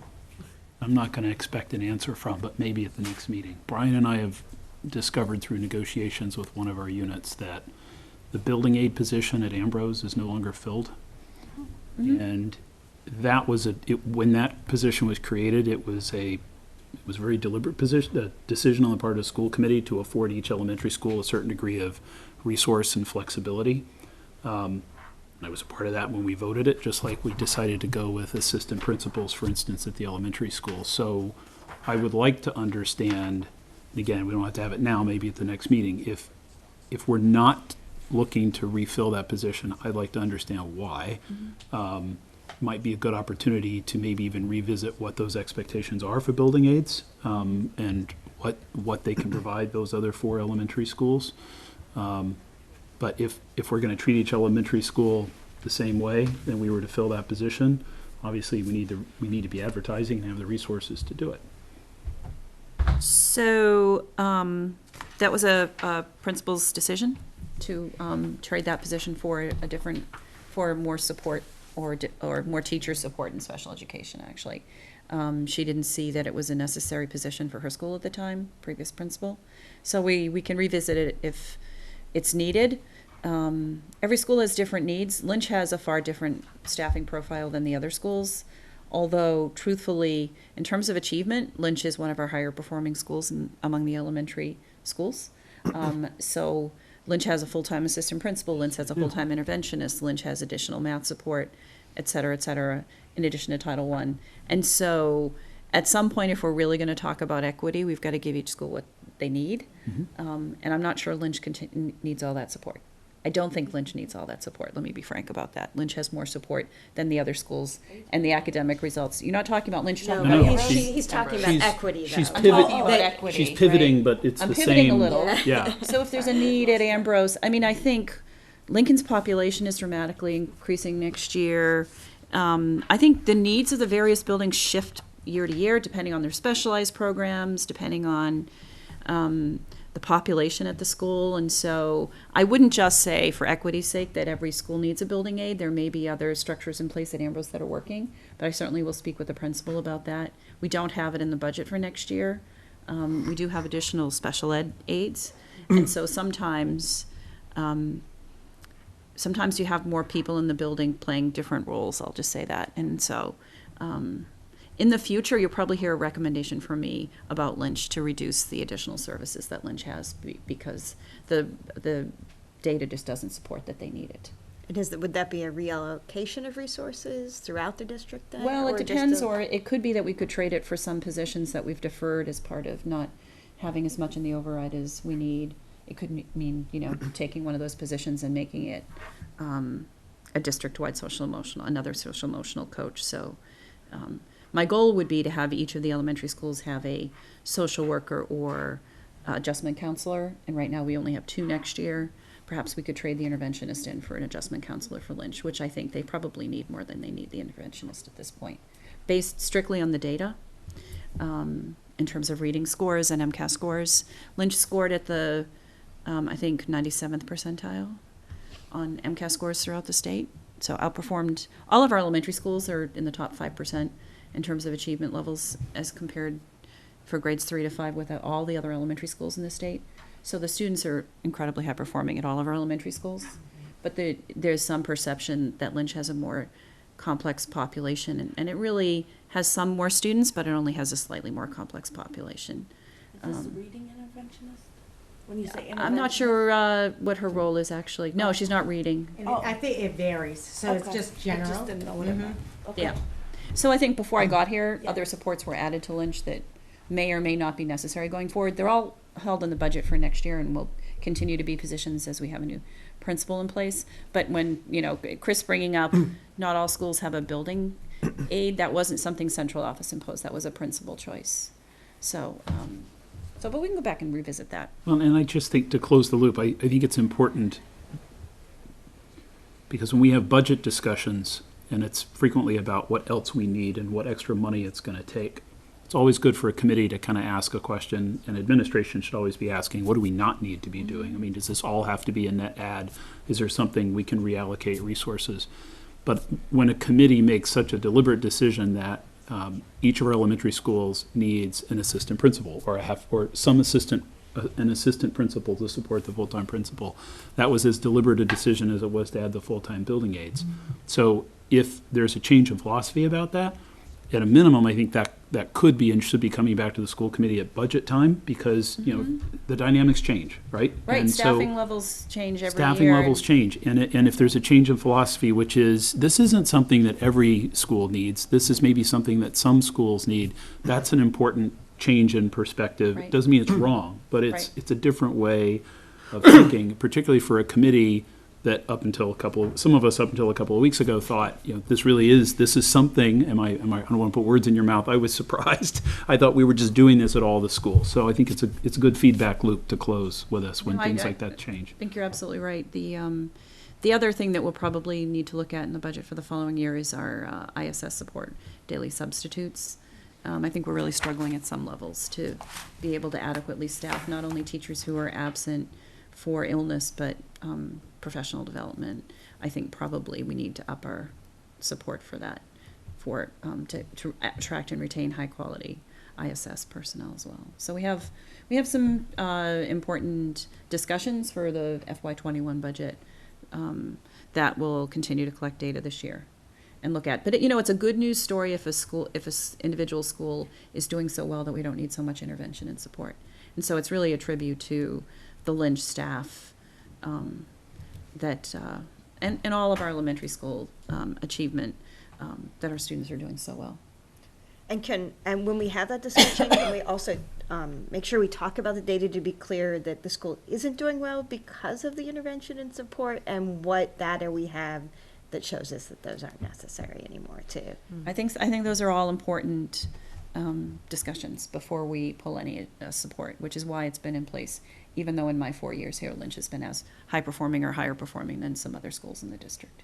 Yeah, I would like to request a analysis of the trend, how years ago there was some misperception about Lynch's achievements, and I hate MCAS, but we'll say MCAS scores showed it, and so there was a lot of concern and rallying around it. So I want to make sure that we're covering all of those bases, why historically there was some kind of a dip. Was it because of the intervention, or was it something else? So, Yeah, all good questions. So no rush to make any decisions. The budget's in place for next year, and the services are in place. And we'll look at it as part of FY21 budget planning. And the other ads from the override. So middle school, there's a halftime instructional coach. James has a committee, and they're working on that hiring. They'll be finishing that up, he thinks, next week and narrowing that down. We're narrowing that down Finalists. to the finalists for that. The ABA, as I said, we're in the final stages. We've hired the additional teacher for the high school special ed. It's actually an internal transfer.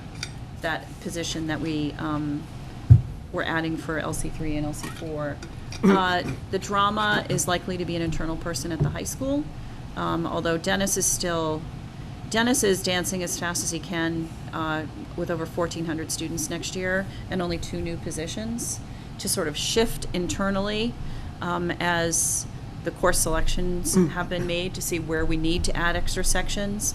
So you might need to go up one in, French and down one in Latin. You need to add a couple in science. You need to add a little in English. So he's doing the big shuffle.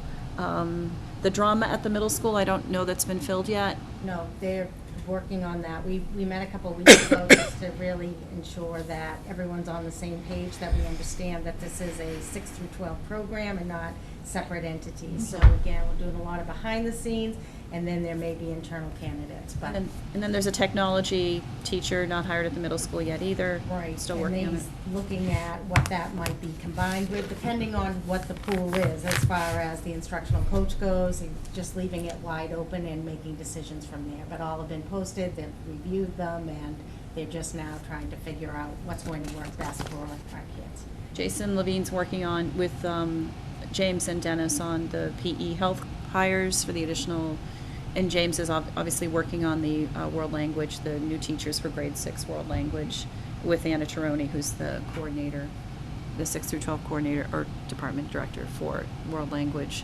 So, Jason's been working on with the family and consumer science as well. and all the elementary principals are working on adding additional hours for kindergarten aides to go to the 3/4 aide. So all of those positions are contingent upon the budget, which I hoped would have been approved last night, but will likely be approved next week. And so final hires, everyone knows, contingent upon budget.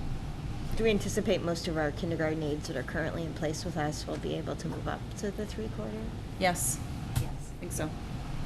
Can I ask a question about Sure. the 56 students who signed up for Mandarin at 6th grade next year? Mm-hmm. Presumably that's 56 students who aren't taking Italian, Spanish, or French. Do we see that as an opportunity to reduce class sizes and or reallocate FTEs that are currently teaching this class? What do you see? What is your vision for that? Right, so part of the 3.0 FTEs that James had asked for the world language expansion was going to go towards reducing large class sizes at 7 and 8. And so, in general, one of the things that I was really surprised, caught me unaware, and I guess it shouldn't have, was the average class size for world language at middle school was, upper 20s, which is not conducive to teaching a world language and becoming proficient, having the students become proficient. And so we'll add extra sections, and sometimes we'll have to see how the numbers work in terms of how many students have signed up for Italian, Spanish, or French as well. Not all students will get their number 1 choice, but all Mandarin students will obviously get their number 1 choice, because we're trying to fill 2 sections, average class size of 23 for those. So in general, we have 3.0 FTEs allocated for world language, and some of it will be class size reduction for 7 and 8.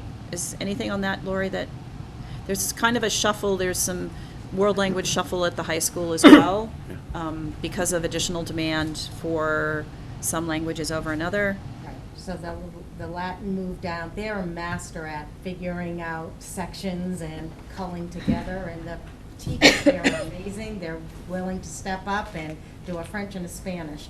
I'm thrilled to say Italian is always the sticky wicket in all of this, but James is very excited to introduce to us a candidate, so she'll be coming in this week for the middle school. So things are going along there. Anna works very closely with the building administrators as well as her department, and they've done amazing work this year in regard to hiring.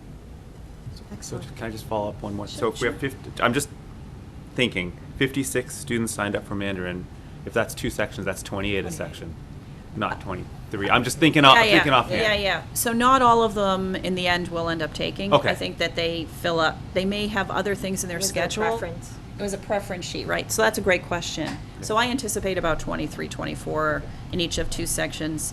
There are some students who might need to have special education services or some other support services, or just can't take a world language for whatever case. So everybody signs up for one, and then how it works in the schedule is. Got it. Thanks. Yeah.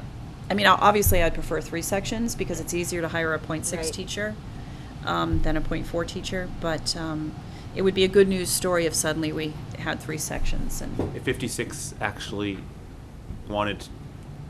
were able to take Mandarin, that would be an issue we'd have to face when that time came. so if suddenly, I think that, Sounds unlikely, but so this is a philosophical answer to a to a math to a question. technical question.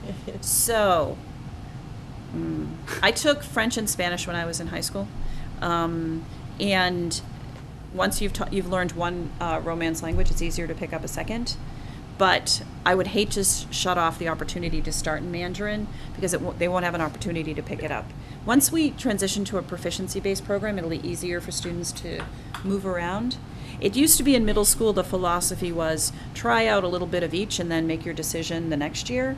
I prefer the philosophy of choose one and stick with it and become proficient in that, and then pick up another one when you get to high school, so that you can be proficient, and we're really supporting the seal of biliteracy as a graduation notation that the state has supported, not only for students who are studying a second language and becoming proficient, but also for students who are native speakers who can demonstrate literacy in 2 languages, even if they haven't taken that second language at our school, find some other way through a national exam to show proficiency, just because I think it's a credential that will really support, it'll open doors for them as they leave us. So I think whether you take Italian, French, or Spanish as a 6th grader is making a shift later is a little easier than if you have to start with Mandarin.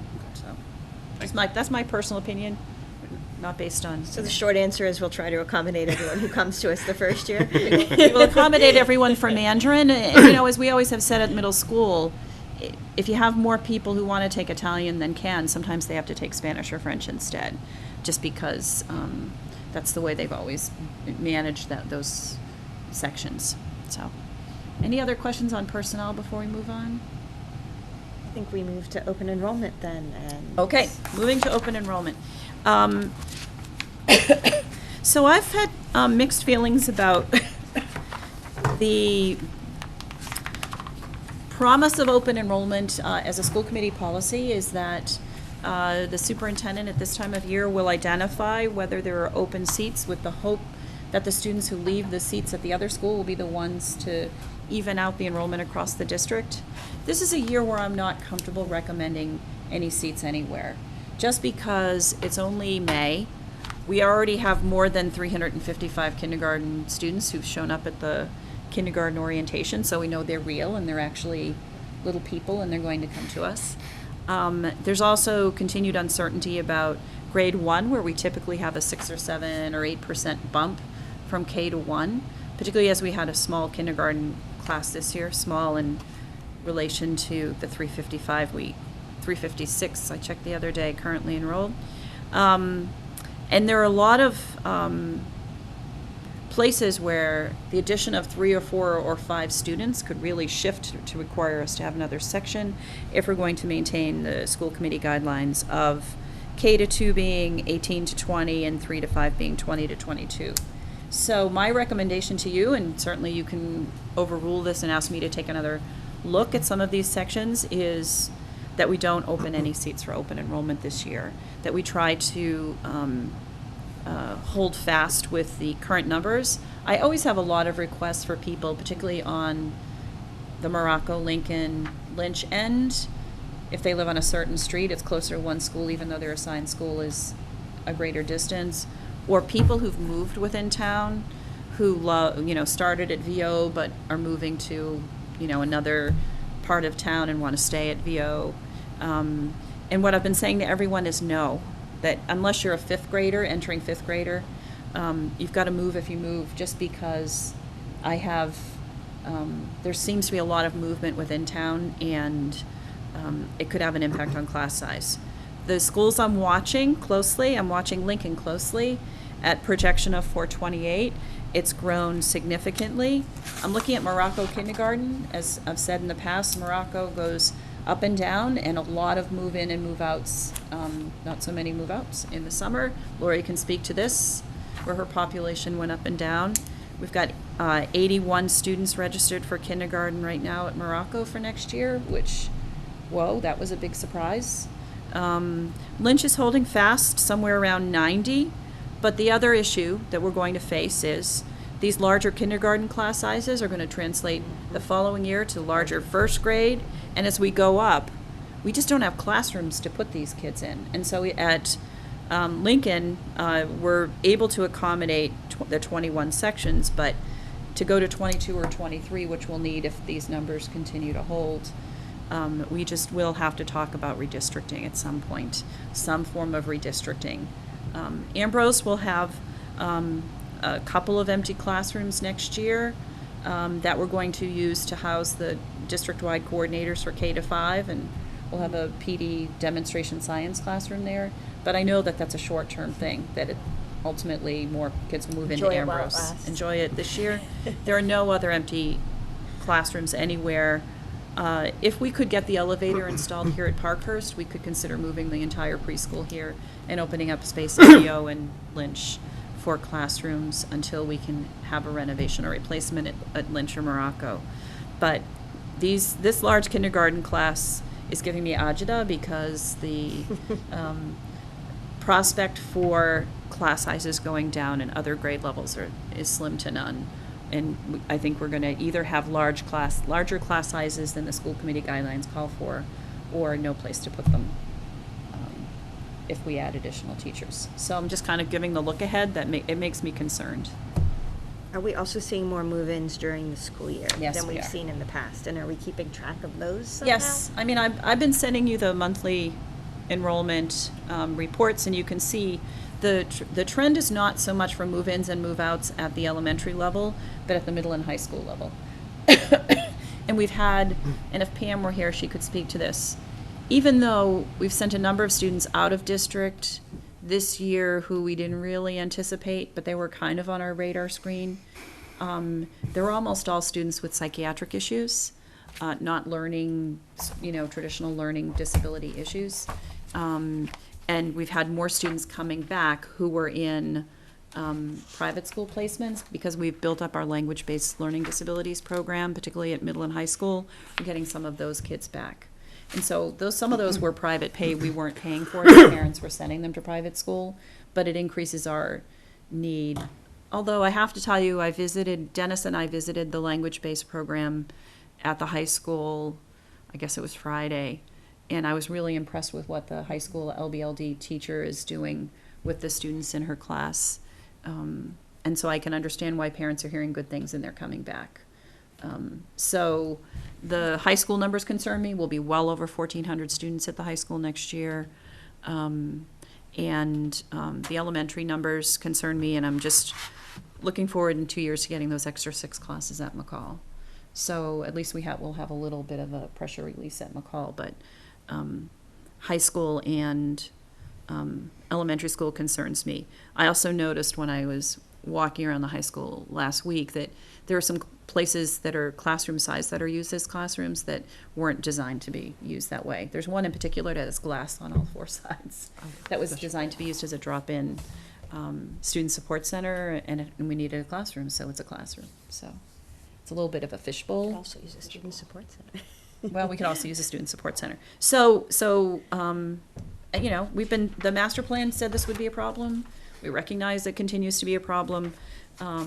And if you have any specific questions about any of these areas, we're looking at a little bit of a hotspot, maybe grade 4 at Lincoln, but I have no extra classrooms. So there's a possibility we could adjust the grade 2. Really depends on the classroom configuration, how many co-taught classes there are, whether in those 3 or 4 sections we have more kids with significant needs or English learners.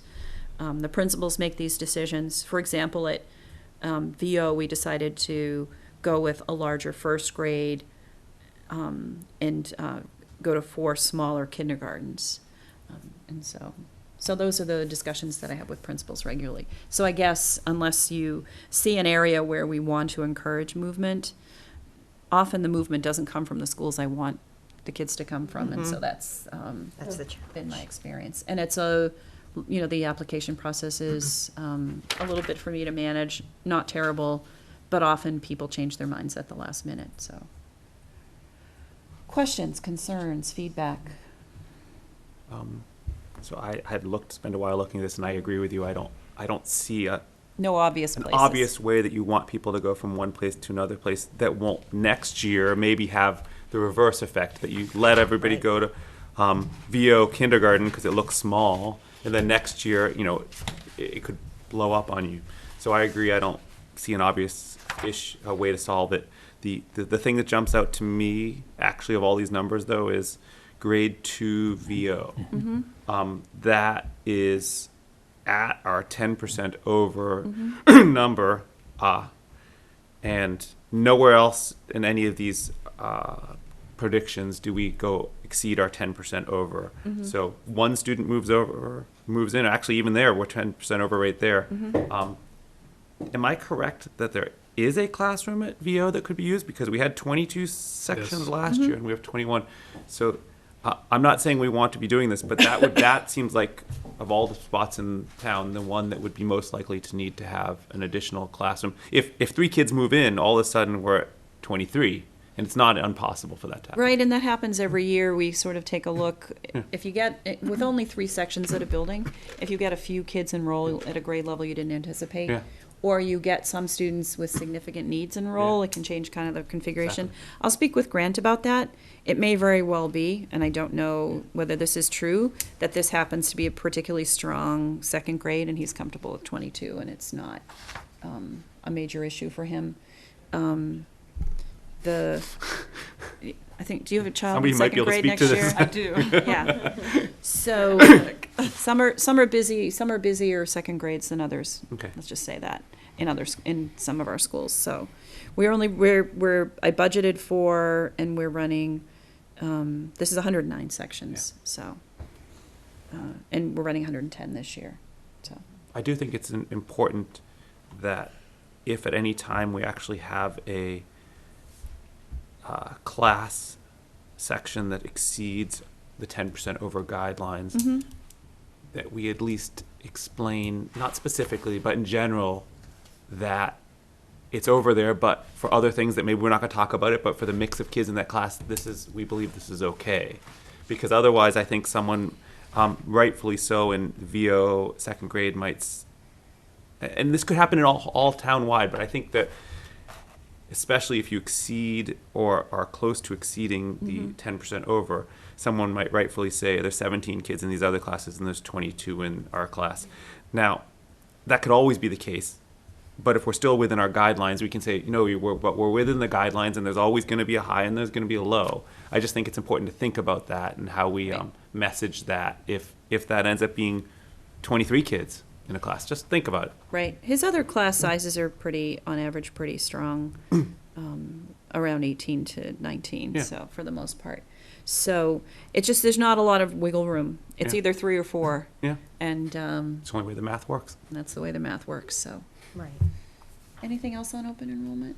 Can I just offer again the macro view of the classrooms and where we're tight? So Ambrose is a building that we've said should have 22. It could take up to 22 general ed classrooms, and so Judy's projecting 20. So that tells us there's space there for up to 2 classrooms. At Lincoln, it's actually the opposite. At Lincoln, we've said there should be 20 because we've said that in music instructional room is really for that purpose, not for gen ed. So Lincoln really should have 20 gen ed classrooms.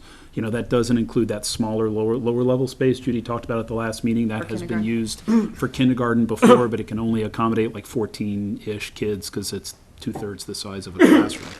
So what this projection is telling us is that we've got 2 classrooms worth of space not being used at Ambrose. We're over by 2 at Lincoln, and at Lynch, Lynch is interesting. We had said Lynch is really 21, but we moved 2 preschools out and moved them to VO, so you pick up that space. So the modified number at Lynch is 23, but we're still 3 over, right? So it just speaks to how where it's just so crunched at the Lynch Elementary School. And at Morocco should be 19.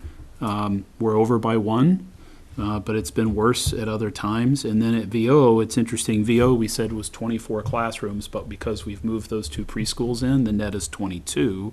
So, we're off by 1 there. Right. And at the end of the day, I mean, if you add the pluses and minuses, you come up with, we've got 3 extra classrooms we don't have space for. Just to remind the committee, we have 106 spaces that we believe are appropriate for general ed education, and Judy's projecting 109. Yep.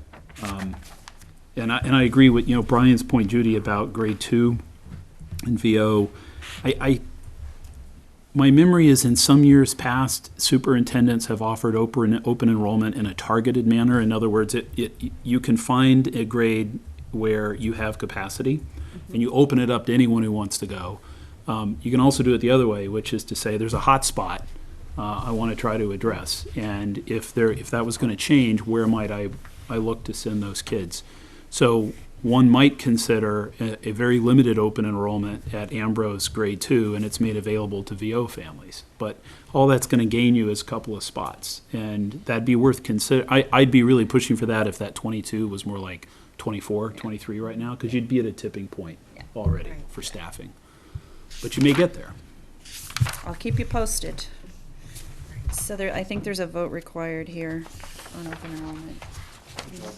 I thought we only vote if we want to proceed with open. I just want to be sure, a lot of families are close asking open me, so enrollment. just to Oh, make sure that it's clear that I've presented and that you voted not to open. At this time. Per your request, Chris, we could open it based on the information available at this time. Right. Not for the entire school year, if that would change. so you're suggesting I could make a motion that the Winchester Public Schools do not make available open enrollment seats at this time for the 2019-2020 school year? Correct. So that's a motion? Okay. All in favor? Aye. Okay, thank you. Okay, Ellen's gonna do the I gifts, was I'll be gonna right say, back. and then we have some quick gifts to do. Sure. Music department? The music department received a gift from the Westland family for $500 for to be used towards any additional expenses from the trip to the national music competitions in Disney. Item C is a vote to accept a parent donation of $230 to be used for the grade 4 team. And the last donation is accept a donation from the John and Mary Murphy Foundation for the McCall after-school extracurricular activity program. The $20,000 was in fact a typo. It is a $4,200 check. So, and this is in addition to the money that we voted? Yes, the other money was from the PFA. I'm not sure we have I'm not sure we have the detail on the gifts. Do you? I don't There believe was- we received no, detail on the gifts this the- week. Was there questions you had? Sure. There's 4,200. Yeah. Okay. Okay. And we, of course, are very grateful for all of the donations and support we received from the community, as well as the John and Mary Murphy Foundation and the parents who have been gracious to donate to the music department and the Morocco grade 4 team. Can I just ask Ellen to summarize the amounts again for B- Sure. Certainly. for B and C? Yeah, Sure. go right ahead. For B, it was $500 from the Westland family. Okay. And that was for open expenses? for- Anything relating to the, Are there expenses still? we're just wrapping it up right now. Okay. Letter C was the donation from a parent for the grade 4 team in the amount of $230. And what was that to be used for? That was to be used for the purchase of supplies and materials by the grade 4 team. Do you know if these are supplies and materials that Should be providing. I- just can't, that were on No, Leslie's list that for some reason we don't have the money for? from what I understand from Mrs. West, this was for additional materials that were typically not things that we would be purchasing, but I can follow up with Mrs. West and get detail about what exactly they were going to be purchasing. We don't know if they were curricular materials They have not Or been purchased yet. technology? or I don't believe- expendables. They're not, from what I understand, they were not technology. It was just for asking about- materials. for the donation from Morocco grade 4. And it's for the grade, not for a particular class. Morocco? It's grade 4 Yeah. team. Yeah, I haven't seen this. Yes, so What is, this, how much is it for? it's for $230 for the grade 4 team to be able to buy some additional materials. I will talk to Mrs. West. Trying to remember if I saw, I didn't see any communication on No, this one. this was just, she just had sent it over as an email, so I can get more information from her. So, and just given where we are in the school year. Yep. Is this time sensitive? Is this money that was donated and already spent, and No, it has not been this is- it has not been accessed yet. This just happened within the last week, so I can reach out to Mrs. West. I kind of wish we had more information. We can wait but for it's 2 also weeks. the end I'm of- okay with Can that we as wait well. 2 weeks? I mean, Yeah. it's the end of the school I year. understand what you're asking. So Chris is I feel asking, is stuck. this like something they need to use right away? For this Or year. for this year? Uh, Or can they wait till, because our next meeting wouldn't be for another 2 weeks? Why don't we move on to John and Mary Murphy, and I'll Alan go can call step her. out and call Leslie and find out what it is while we wrap up the meeting. Okay. Yeah. So how much is the John and Mary? John and Mary this one? Murphy, I explained that was a typo on set. my part, and it's $4,200. 4,200. So you already approved that one? No, but Oh. we Yeah. heard it. I'm happy to make a motion. Alright. We Yeah. accept with gratitude a gift in the amount of $4,200 from the John and Mary Murphy Foundation as presented to support the McCall Middle School co-curricular program. I second. All in favor? Aye. And are we okay also then accepting the music department donation for the Florida competition? I am, but I have a question about it. Okay. Which is only, since they're sort of reconciling everything at the end of the trip, I presume if there's excess from this, it'll just go to the music department. If it turns out that only $250 is needed to finally reconcile everything, that this family is donating this to the music department. To with the subsidize understanding- future trips. Subsidize future, yeah, I mean, I guess I don't know what it is, so. So I think it stays in the music department donation Okay. revolving account. And there are lots of additional expenses for music that aren't budgeted. Yeah. You know, for example, I'm not sure how we paid for this, but maybe parents transported, because it was a small choral group, but sometimes we have large groups, so we have to pay for buses that get invited someplace or. Oh, you're speaking about the. The other piece is the band often incurs costs because for Town Day, I always get the call, who's going to transport the chairs and the stands to, and do we have to hire a mover to do it, or do parents do it, or Can we do use the school district DPW? van? Well, the school district van's pretty small for the number of, I think usually we try to corral DPW. Just hope we're using it. We have a van. That's all I'm saying. Yeah, I think you could, put a few stands in there, but Yeah. I think when you're moving all the, so the music department incurs additional costs. Sometimes the music boosters will provide resources for them. But in general, this is just to close out the competition, which is more costly than we expected. No, and I totally get that. I just wanted to make sure that this gift wasn't specifically for that trip, which it sounds like it was. And if it turns out that we're only $200 short, Right. that the You just $300 wanna make sure we don't it's have to not refund. earmarked. It's earmarked, and we have to refund $300, which we could do. If we We've had- tapped into several other sources to subsidize this trip, especially for scholarships for students and families for a variety of reasons. And so any gifts made specifically for this purpose, you could say that they will all be used for that Okay. purpose. And there's a music department This gift mon- account, Yes. and that's where It this would- money would remain. It'll go into the general gift and donations tracking the music department ones Track the music for the specific trip to Disney. I actually have a spreadsheet of all the funding sources, and we've been, It's very complicated this year. This is when we take that many students that far. Well, that's in good 3 to know different so that we groups. have that going forward for the next Yeah. time they go. Yeah. yes. Maybe keep track of it better. Well, I move to accept with gratitude a gift in the amount of $500 from the Westland family to the high school music department gifts account to be used to offset costs from the April competition in Florida. Second. All in favor? Aye. And Ellen, do we have a? Yes, I just got off the phone with Mrs. West. Mrs. West said that this was to buy basically enhancement materials. The fourth grade team wants to do special projects that they typically do not do with the kids as we're coming to the end of the school year, incorporating some books stories to accompany things that they've done in the classroom, and that's what it would be used for. She For just- books. To purchase some books. And how much was the amount again? I'm sorry. It was $230. 230. So it actually sounds timely for this year, that Right. you know, we Yes, don't it want to put it does. off. Right.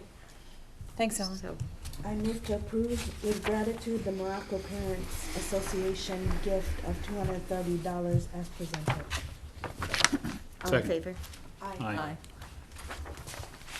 And I think that brings us to Chair report. Chair report and superintendent. Thank you to everyone who has been hanging in with us at town meeting. We're anxiously awaiting the finance articles, which will be taken up, we hope, Monday night. And we will be able to get to the school budget, as Dr. Evans mentioned, and move forward with that. Other than that, our next meetings, we have a school committee meeting on May 15th. It's going to be a workshop norms meeting, and then one on May 22nd. Dr. Evans, do you have any? So, just briefly, there are a lot of events coming up. May and June are typically big celebration months, so we have Strawberry Pops, and there's a performance this Saturday, I think at 4, a music performance at the high school, and there'll be, underclass awards night.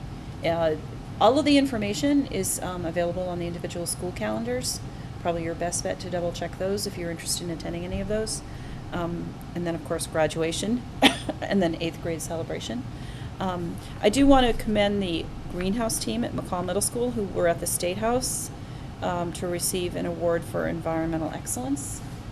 Happy to see our middle school students taking care of the future for us in terms of the environment and climate through their interest in greenhouse. So congratulations to them. I also have been regularly posting a variety of other groups participating from high school, middle school, and elementary. So if you are not familiar with our Facebook page for Winchester Public Schools, check it out. And also, I post on Twitter at Judith Evans 1. But if you don't want to do either of those, you can just look at the front page of our website, and there's a feed directly from each of those that you can view at your leisure.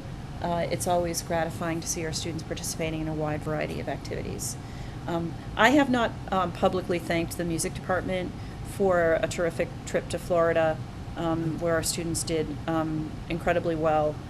It was a very complex trip for them to arrange and support, and they were able to do so in a flexible fashion and ensure that the kids had a great experience. So I appreciate all of the hard work of the music department.